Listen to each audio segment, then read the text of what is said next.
आज आपको आजीविका के विषय में बताएंगे कि किस प्रकार के आजीविका का चयन करके सबसे अधिक कोई व्यक्ति सफल हो सकता है।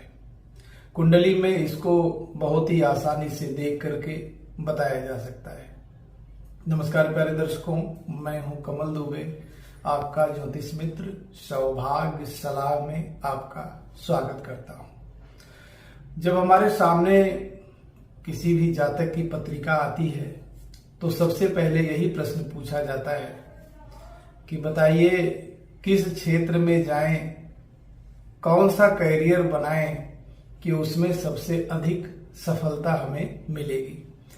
व्यवसायिक बने, दुकानदार बने, नौकरी करें, उसमें भी सरकारी नौकरी करें, प्राइवेट नौकरी करें, सरकारी नौकरी भी करें तो किस क्षेत्र में जाएं, प्राइवेट नौकरी करें तो किस क्षेत्र में जाएं। तो यह विषय काफी व्यापक हो जाता है, लेकिन कुंडली में आसानी से देख करके एक अनुमान लगाया जा सकता है कि कोई भी जातक यदि इस आजीविका का चयन करता है तो अन्य आजीविका की तुलना में सबसे अधिक वह सफल होता है। आइए व्हाइट बोर्ड पर हम आपको समझाते हैं कि आप किस प्रकार से आजीविका का चयन कर सकते हैं। प्यारे दर्शकों, कुंडली के कुल 12 भाव हैं। हर भाव से हमें कुछ न कुछ प्राप्त होता है। जैसे पहला भाव हम स्वयं हैं, हमारा शरीर है, और शरीर और स्वयं को मिलने वाला आजीवन सुख और दुख है। उसी प्रकार से जो 10वां भाव होता है उससे आजीविका का चयन किया जाता है, क्योंकि किसी व्यक्ति का जन्म होता है तो कर्म उसको करना ही पड़ता है, चाहे वह अच्छा कर्म हो या बुरा कर्म हो। कर्म के आधार पर उसकी ख्याति इस संसार में फैलती है। तो आजीविका के चयन को करने के लिए 10वें भाव की महत्वपूर्ण भूमिका रहती है। इस विषय को और गहराई से समझने के लिए जो रॉ मटेरियल की जरूरत है उसमें राशियों का स्वभाव, जैसे कि राशियों का 3 स्वभाव है, चर, स्थिर और 2 स्वभाव। हम सभी को पता है कि राशियां कुल 12 होती हैं और उन 12 राशियों के जो स्वामी ग्रह होते हैं वह 7 होते हैं। जो 7 ग्रह हैं वह सूर्य, चंद्र, मंगल, बुध, बृहस्पति, शुक्र और शनि। राहु और केतु को कोई भी राशि का स्वामित्व प्राप्त नहीं है, वह छाया ग्रह है। सूर्य, चंद्र को एक राशि मिली हुई है, बाकी अन्य जो हमारे 5 ग्रह हैं, मंगल, बुध, बृहस्पति, शुक्र और शनि, इनको 12 राशियों में 2 राशियों का स्वामित्व प्राप्त है। तो स्वभाव के आधार पर राशियों को 3 भागों में बांटा गया है। चर, जो 4 राशियां आती हैं, पहली राशि मेष, चौथी राशि कर्क, 7वीं राशि तुला और 10वीं राशि मकर। स्थिर राशि दूसरी राशि वृषभ, 5वीं राशि सिंह, 8वीं राशि वृश्चिक और 11वीं राशि कुंभ। इसी प्रकार से द्वि स्वभाव की जो राशि है, तीसरी राशि मिथुन, 6ठी राशि कन्या, 9वीं राशि धनु और 12वीं राशि मीन। अगर द्वि स्वभाव की बात करें तो बुध देव की दोनों राशियां और बृहस्पति देव की दोनों राशियां द्वि स्वभाव की राशियां होती हैं। इसी प्रकार से एक छोटा सा चार्ट हमने यहां भी बनाया है। पहली राशि और 8वीं राशि का स्वामी मंगल देव, दूसरी और 7वीं राशि का स्वामी शुक्र, तीसरी और 6ठी राशि का स्वामी बुध, चौथी राशि का स्वामी चंद्रमा, 5वीं राशि का स्वामी सूर्य 9वीं और 12वीं राशि के स्वामी देव बनते हैं गुरुदेव, और 10वीं और 11वीं राशि के स्वामी बनते हैं शनिदेव। इसको समझाने का सिर्फ इतना मतलब है क्योंकि जब हम आजीविका का निर्धारण करेंगे तो इन दोनों की आवश्यकता हमें पड़ेगी। आइए अब डेमो कुंडली में हम लोग देखते हैं कि जो डेमो कुंडली बनी हुई है इनको किस फील्ड में जाना चाहिए। ऐसे ही आप भी अपनी लग्न कुंडली को सामने रख करके क्रमबद्ध तरीके से, जैसे मैं आपको समझा रहा हूं, आप भी गुणागणित अपने कुंडली में करके आसानी से समझ सकते हैं कि आपके कैरियर का निर्धारण किस क्षेत्र में होता है। प्यारे दर्शकों, कैरियर का निर्धारण 10म भाव से समझा जाता है। यह लग्न है। यहां से जब हम 10 घर गिनते हैं तो हमें यह स्थान प्राप्त होता है। यहां देखेंगे, सबसे पहले हमें 10म भाव के अंक को देखना है। यहां देखेंगे 10म भाव में अंक लिखा है 6। उसके बाद देखेंगे इन जो 3 प्रकार के ग्रहों का स्वभाव है उसमें 6 नंबर का अंक कहां पर लिखा है। तो द्वि स्वभाव की राशि में लिखा है। जो भी यहां अंक लिखा है उसको पॉइंट देंगे 1, और उसमें जितने ग्रह विराजमान होंगे उन ग्रहों को भी 1-1 पॉइंट देते जाएंगे। जैसे इस कुंडली में आप देख रहे हैं 10म घर में 6 अंक विराजमान है। यह द्वि स्वभाव की राशि है और साथ में शनि देव विराजमान है, तो 1 पॉइंट यहां मिलता है और 1 पॉइंट ग्रह को मिलता है, मिलकर के हो जाता है 2 पॉइंट। अब दूसरे नंबर पे यह देखना है आपको कि जो 6 अंक मिला उसका स्वामी ग्रह कौन है। तो यहां से आप देख लीजिए, इस 6 अंक का स्वामी बुध है। अब आपको कुंडली में बुध देव की स्थिति को देखना है। बुध देव यहां विराजमान है। सबसे पहले फिर अंक को देखिए, अंक लिखा है 8 और यह स्थिर स्वभाव में आता है। तो 8 अंक को 1 पॉइंट, बुध देव को दूसरा और सूर्य देव को तीसरा।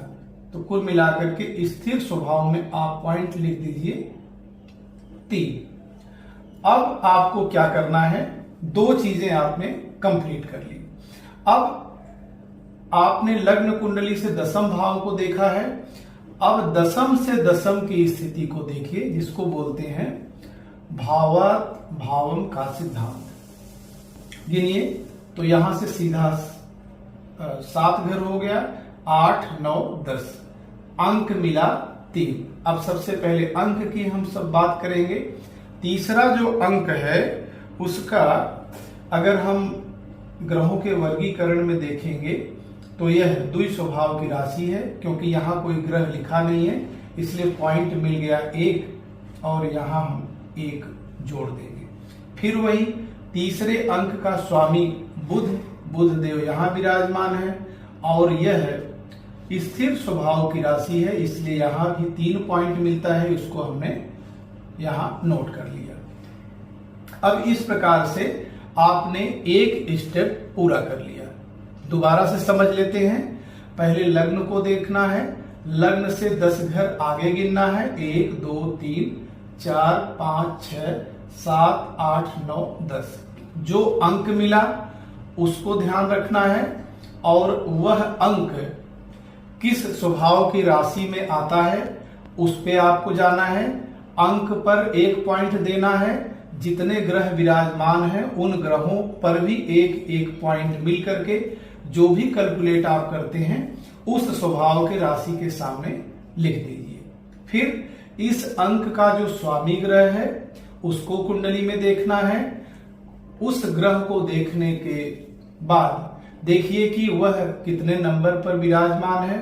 उस नंबर को देख लीजिए कि कौन से राशि का स्वभाव का वह नंबर है। उसके बाद जितने ग्रह विराजमान है उतने पॉइंट और प्लस उस अंक का 1 पॉइंट जोड़ करके ग्रहों के वर्गीकरण में आप लिख दीजिए। उसके बाद 10म से 10म की स्थिति को आपको देखना है। जैसे कि ये 10म है, यहां से दशम देखेंगे तो 1 2 3 4 5 6 7 8 9 10 आपको अंक मिला 3। अब 3 अंक का वर्गीकरण कौन से स्वभाव में आता है उस पे 1 पॉइंट दीजिए। उसके बाद इस अंक का स्वामी ग्रह को ढूंढ लीजिए, वह किस अंक पर विराजमान है और कितने ग्रहों के साथ विराजमान है, उतने पॉइंट्स आप दे दीजिए। एक स्टेप आपने फॉलो कर लिया। अब दूसरे स्टेप की तरफ हम लोग चलते हैं। दूसरे स्टेप में हम लोग कुंडली में चंद्रदेव को देखेंगे।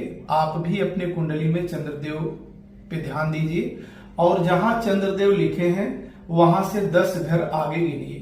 1 2 3 4 5 6 7 8 9 10 आपको अंक मिला 1।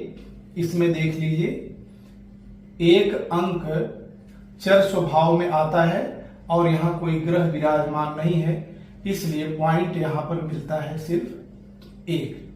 अब एक अंक के स्वामी ग्रह को आपको ध्यान देना है, तो यहां से देख लीजिए एक अंक का स्वामी या पहली राशि का स्वामी मंगल देव बनते हैं।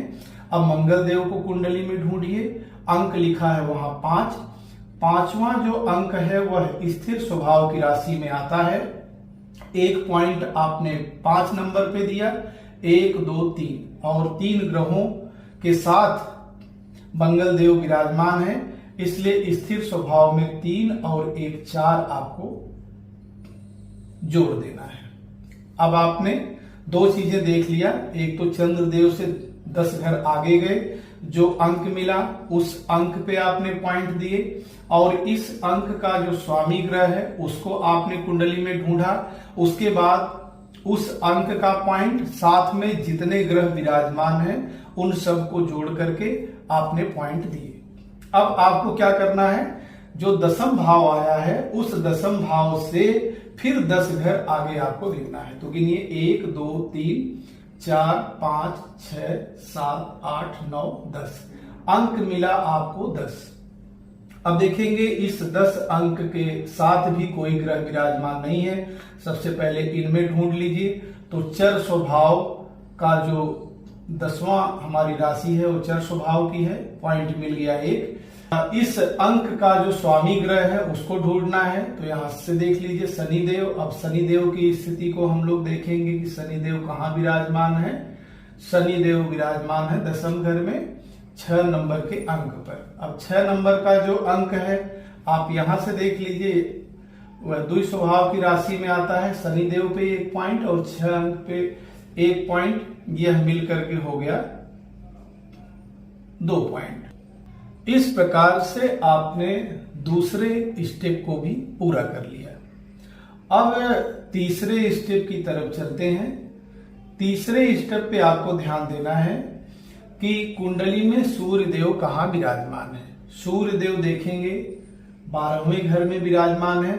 यहां से 10 घर आगे जाइए। 1 2 3 4 5 6 7 8 9 10 अंक मिला आपको 5। अब यहां से देख लीजिए कि कौन से स्वभाव की राशि